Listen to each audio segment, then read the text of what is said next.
Albularyo at Tiyanak plus bonus story. San mo nakuha yan? Galing sa kaibigan ko sa simbahan. O eto, hawakan mo. Dito na lang siguro muna ako sa labas, segundo. Ha? Bakit? Ano ka ba, Neneng? Umiiyak ang anak natin o hindi mo ba naririnig? Nabuang ka na ba, Banong?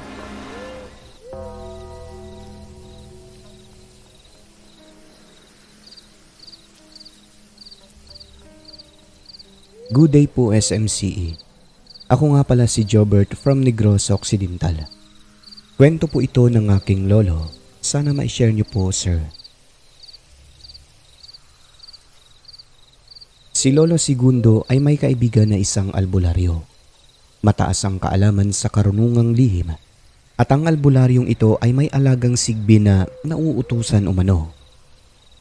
Kung gusto umano ng kanyang kaibigan na ipakita ang alagang sigbin kay Lolo, makikita po ng lolo ko. Pwede rin po na ipakita sa ibang tao. Maraming nagpapagamot sa albularyo gawa ng isa itong bantog sa lugar at nakakapagpagaling talaga ng may mga sakit na gawa ng sari-saring elemento dito sa mundong ibabaw. Sabi umano ng kaibigan niya, totoong hindi lang tao ang naninirahan dito sa mundo sapagkat nararamdaman at kung minsan ay nakikita niya ang mga ito. May aswang, may engkanto tulad ng kapre, mga ligaw na kaluluwa, at yung mga kamamatay pa lang na tao. Nang mga panahon na yon, unti-unting iniidolo ni Lolo ang albularyo dahil na rin sa nakikita niyang kakaibang abilidad nito. Noong fiesta daw sa lugar nila, kahit maliit lang ang bahay ng albularyo, nagtataka sila kasi hindi umano nauubusan ng karne na pinapakain sa mga tao. Ang sekreto daw noon ay ang alaga nitong sigbin. Yung mga buto umano, sir, na tinatapon ng mga tao, kapag ilalagay ulit sa kalderong kumukulo, nagkakaroon na naman ng karne. Unlimited daw ang kainan noon sa bahay ng albularyo. Isang beses, noong sumama daw si Lolo sa kanya sa bundok, ipinakita daw ng kanyang kaibigan ang alaga nitong sigbin. Nasa kubo daw sila noon, gabi at maliwanag ang buwan. Habang nagkukwentuhan, maya-maya ay inilabas ng albularyo mula sa kanyang maliit na sisidlan ang itim na libreta, tapos yung kulay itim na parang bao umano ng niyog. Maliit lang ito kasing laki lang daw ng bola ng baseball.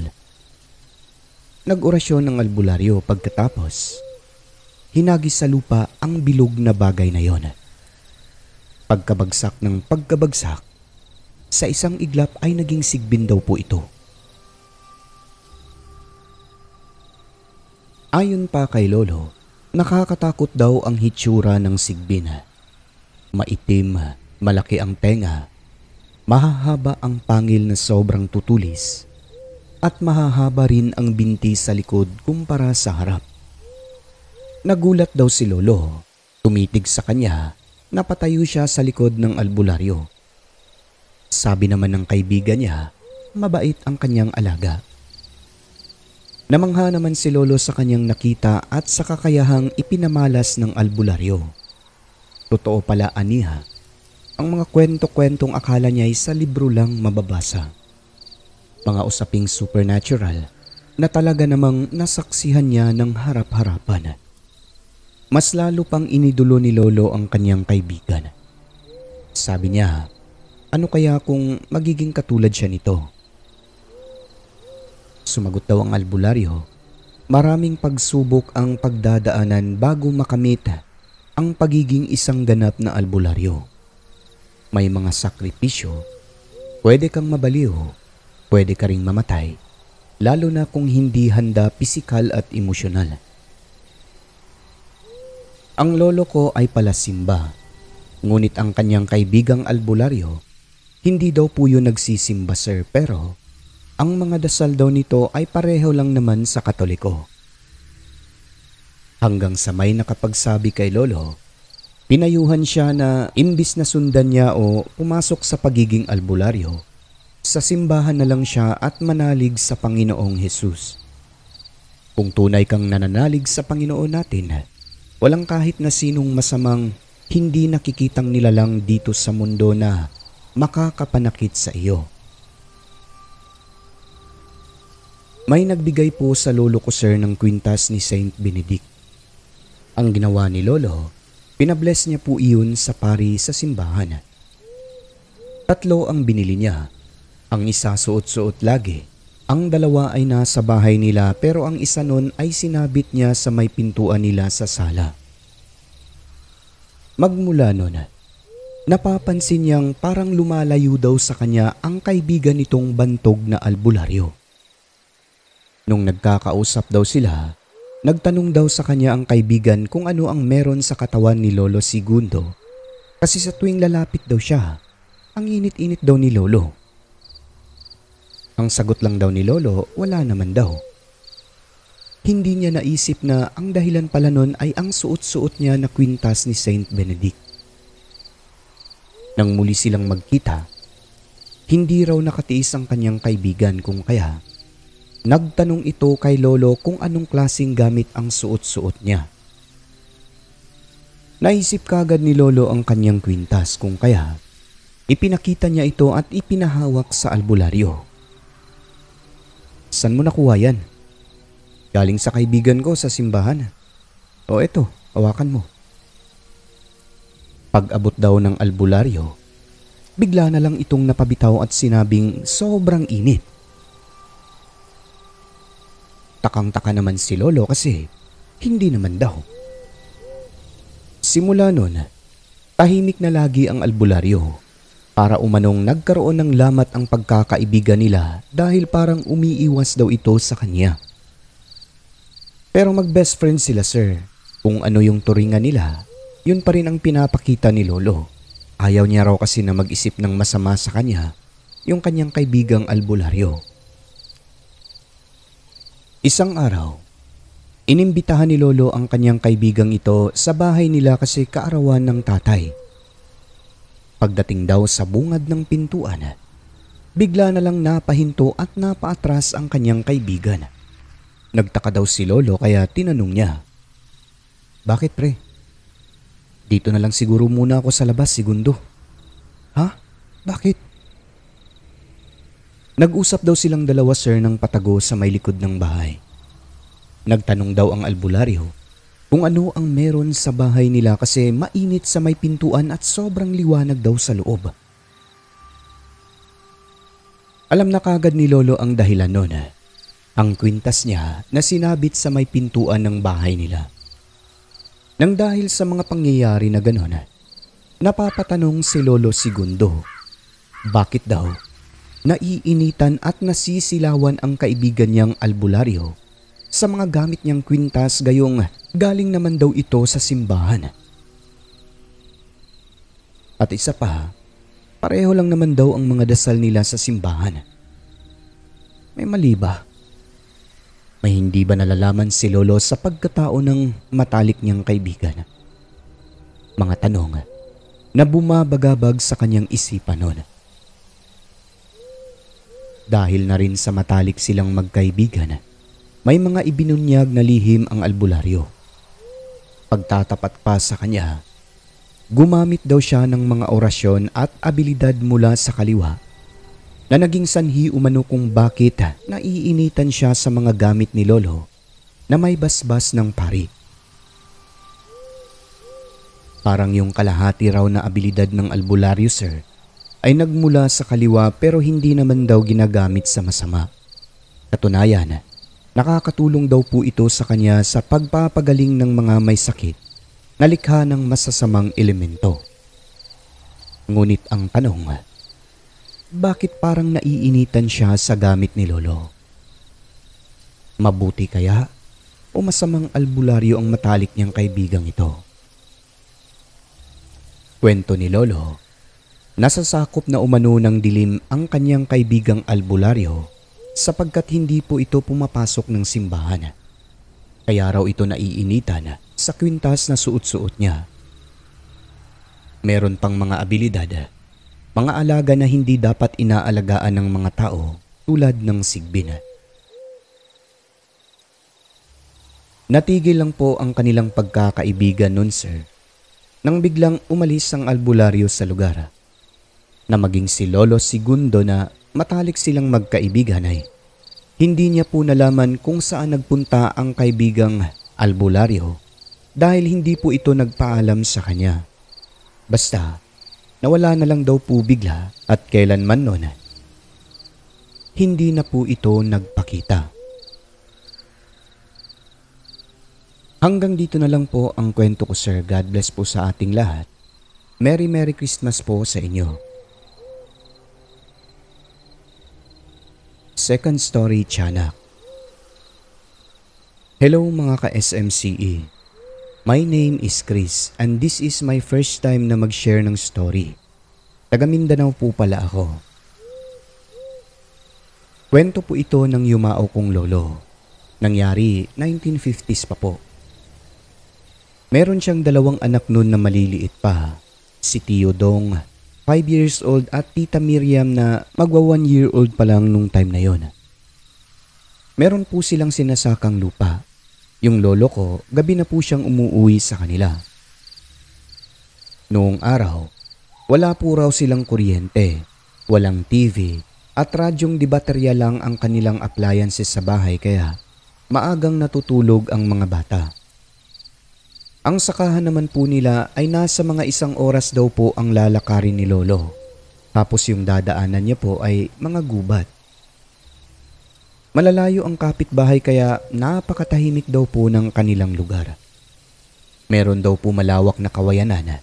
Ang madadaanan ni Lolo papunta sa kanilang sakahan, hindi po ito kalayuan mula sa kanilang bahay. Isang gabi, habang papauwi si Lolo dahil maliwanag ang buwan, may namataan umano siyang parang figura ng maliit na bata sa unahan sa may bandang kawayanan na nakaupo sa tabi ng kanyang dinadaanan. Hindi daw nag-iingay, figurang bata raw talaga, may ulo, kaya napahinto si Lolo at napatitig. Naghalo ang emosyon niya noon kasi bakit daw nagkaroon ng bata roon? Wala namang katao-tao sa lugar. Ang ginawa ni Lolo, kumuha siya ng lukay at kanyang sinindihan. Bigla umanong gumapang ang bata, sir, papunta sa talahiban. Si Lolo naman, nilapitan niya para malaman kung bata ba talaga ang kanyang namataan. Meron din kasing mga unggoy sa lugar pero ayon sa kanya, imposible naman daw na gabi gumala. So, nang tignan ni Lolo ay wala na. Dumiretso na lang siya, baka kung anong hayop lang daw na parang naging figura ng bata dahil na rin sa liwanag ng buwan.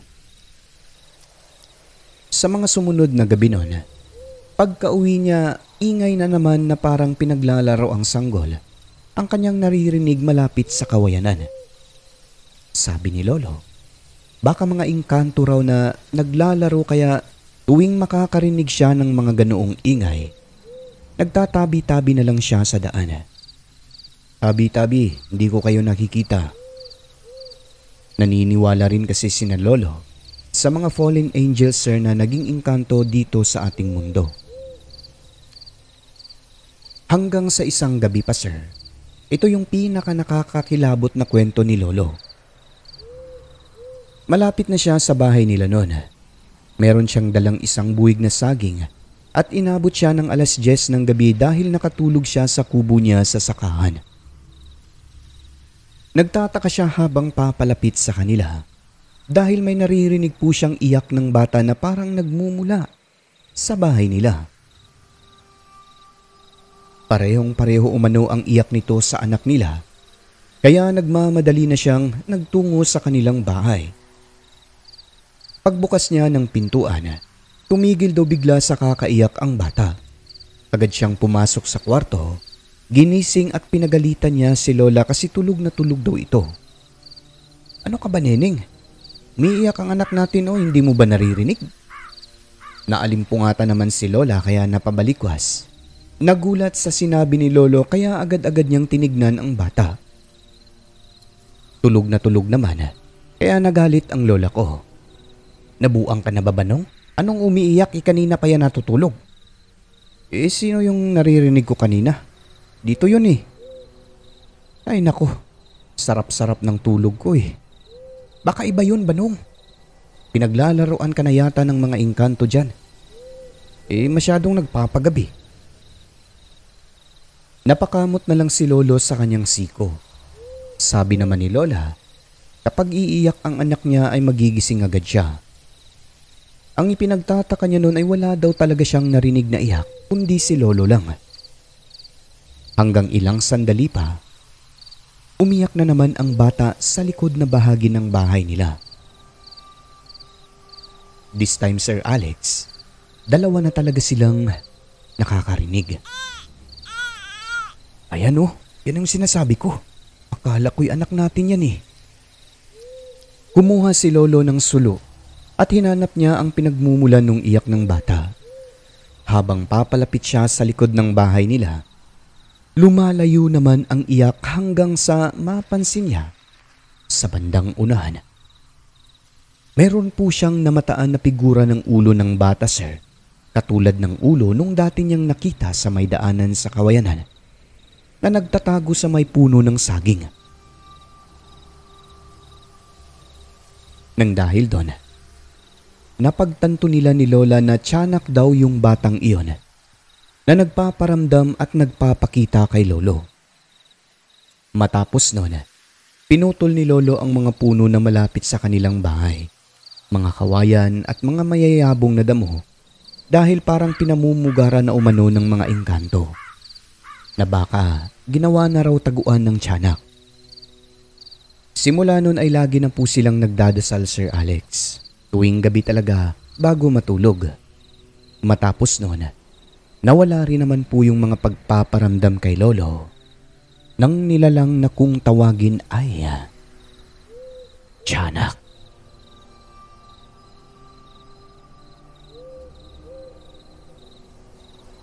Bonus story, Taxi Driver. Good day po sa inyo, Sir Alex. Ako nga pala si Judy. Isishare ko lang po itong maikling kwento ng aking kuya na isang taxi driver. Nangyari po ito bago mag-pandemic, year 2019. Isang gabi po, bumabiyahe si kuya noon. Meron pong sumakay sa kanya na 4 na pasahero mula sa club. Puro po sila babae. Maingay daw sila sa loob, nagkukwentuhan tungkol sa pangyayari sa inuman. Tinitignan ni kuya sa salamin yung 3 babae sa likuran. Yung 2 sige umano kwento, tawa ng tawa, pero yung isa ay tahimik lang at medyo nakayuko. Sa isip ni kuya, lasing na. Unang bumaba ay yung isang babae sa katabi ni kuya. Bumiyahe na naman sila. Sa huling baba, yung 3 ng babae sa likod. Nagtaka si kuya, Sir Alex. Pagbaba ng mga pasahero niya ay 3, pero pagdating sa labas, 2 na lang. Tinanong niya ang mga babae, "Nasaan yung kasama niyong isa, ma'am?" "Ha? Ano po?" "Yung kasama niyong isa, nakaputi." "Teka sir, 3 lang po kami." "4 po kayo, ma'am. 3 sa likod, 1 sa harap." "Kuya naman po nananakot kayo eh." "Hindi po ma'am, totoo po ang sinasabi ko." "Kuya, wag naman po. Pa-describe nga po kung anong suot ng babaeng nakita mo." Doon na nag-explain si kuya. Sabi niya, nakaputi daw, straight at mahaba ang buhok, tapos medyo maliit na babae. Inilabutan ang 2 at nagkwento ang isa. Ayon sa kanya, meron daw po siyang kaibigan, sir, na kamamatay lang. Lagi daw po nilang kasama yon sa lahat ng kanilang galaan. Namatay po ito dahil sa disgrasya. Sabi naman ni kuya, kaya pala ang tahimik-tahimik ng isang babaeng parang malungkot at nakayuko lang. Yun pala, kaluluwa na ng namatay. Malamang sa malamang, totoo po yung sinasabi nila, sir, na kapag bago pa lang namatay yung isang tao, nananatili pa ang kaluluwa nito sa mundo. Isang beses lang po ito nangyari kay Kuya Sir. Hindi niya nga alam kung bukas ba ang third eye niya. Pero ang kwento niya pong yun ay totoo po talagang nangyari. At ngayon ay madako naman po tayo sa ating mga members, no, mga kaibigan na walang sawang sumusuporta po sa atin kahit sa ganitong paraan po. Ayan, binabati ko unang-una sa bagong nag-join si Ma'am Jean. Kay Jim Semilia, 32 months member na. Jaber Amindato, 3 months. Susan Dorn na 7 months member na. Kay Jonizel Alviola, 27 months, Cheng's Channel 16. Kay Samantha Cruz na 7 months member na. Ayan, thank you po Ma'am Samantha Cruz dahil sa kanya po yung pinakamahal na member, no? Idol ang tawag. Thank you po. Kay Luis Elmido na 26 months member na, Rancid Horse Story 7. Kay Jeffrey Bunyad, 26 months member na. Rose Kim na 18 months member na. Mike, 33 months. Last but not the least kay Madam Rosary Jayarante, 9 months member na. Ayan, maraming thank you po sa inyong lahat mga kaibigan sa walang sawang pagsubaybay at pagtangkilik sa ating programa. Siyempre yung show ng support sa pamamagitan ng membership. Again, taus-puso po ang inyong lingkod na nagpapasalamat. God bless po sa inyong lahat and advance Merry Christmas. At sa lahat ng mga silent listener ay welcome po kayo sa channel natin. Pumasok na po kayo at i-hit ang subscribe button. Siyempre, huwag niyo kong kalimutan ang notification bell upang updated kayo sa mga bagot nakakasabik nating mga kwento. Muli po mga kaibigan, maraming salamat po sa mga suporta nyo. Huwag kalimutang tumawag sa taas. I love you.